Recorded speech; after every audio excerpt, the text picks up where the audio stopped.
Well, here we go again, doing a little multitasking today. And I remember way back I did a video where I ordered I forget what they call it, a console reinforcement kit or something. And I thought, awesome, I'll peel the skin off the old console, put it on the new one. It's all good. Wrong again. What you get, I don't know if you can see them in that bag there, is 4 stamped little pieces out of about 14 gauge that you're supposed to hot melt into these corners down here that, well, they don't exist. One does. So what I've done is this back section, it was pretty much destroyed, so I made a piece of, I think that's about 22 gauge. And I'm using fiberglass resin again and filling all the, I've V'd these out as if you were welding them, and then put scar into the plastic so that the resin would bite. So it's just a matter of what you can, how much you can do at a time. Then you have to let it sit and dry before you can flip it over to the other side. Now the reinforcement kit, I don't know what it's supposed to do for all this front section that's totally missing. And if it happened to this one, trust me, it's happened to lots of them. So the other thing I'm at is onto the hood. I've just got the bottom side outlined. I'll get it masked up, get the bottom edges all cleaned up, flip it over, block it. And it finally dried up about an hour ago so I could get rid of the little truck, put it back in hibernation, give me some room. So I will bring you back later. Playing with the console. It's not being very nice at all. But what I did is the remaining little chunks of plastic that were still in there is I just cut them out totally and made this piece, which will then sit down in there. And with the vinyl out of the way, it does sit right.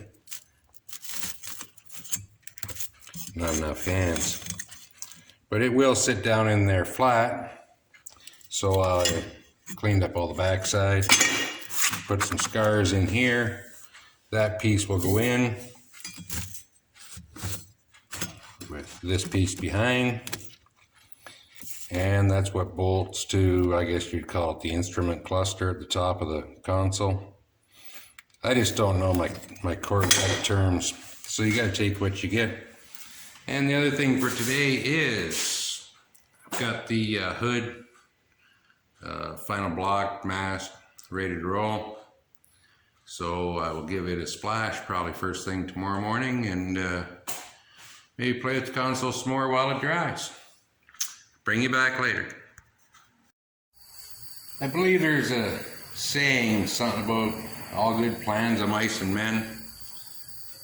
Forget how it all goes, but kind of loses something in the interpretation from, English to something I understand. As you can see, I've got the base on the hood, and it's back down, no clear. I squirted that on last night, and again, hard to believe, life got in the way. But this time, for a change, it was a good part of life. So I let this thing hang for the night, and I wasn't really happy when I first saw it anyway. And I don't know if these will show on the camera or not. Yeah, they do. Got a couple little marks in it here and there that I don't like. So I'm gonna block this thing again, wet, with 1000, and rehang it, and do it all over again. Bring you back later. Scuffed the hood, shot a couple more coats of base onto it, and clear on it. Can't say I'm totally happy with it, but I can clean it up and make it work. All good. Got a little sidetracked again. Went and picked out some paint colors. No, not for a car. It's stuff you put on with a brush and a roller. Makes absolutely no sense to me, but I bought it too, so what the hell. So I think I'm going to cut this video here. Don't want it getting too long, not my style. The plastic car, I'll get rid of the hood, put it somewhere. Bring the plastic car back tomorrow. Give the doors their scuff and buff. Get them hung. And we'll kind of move this up to priority because I would like to see the taillights. So, till next time, thanks for watching. Catch you later.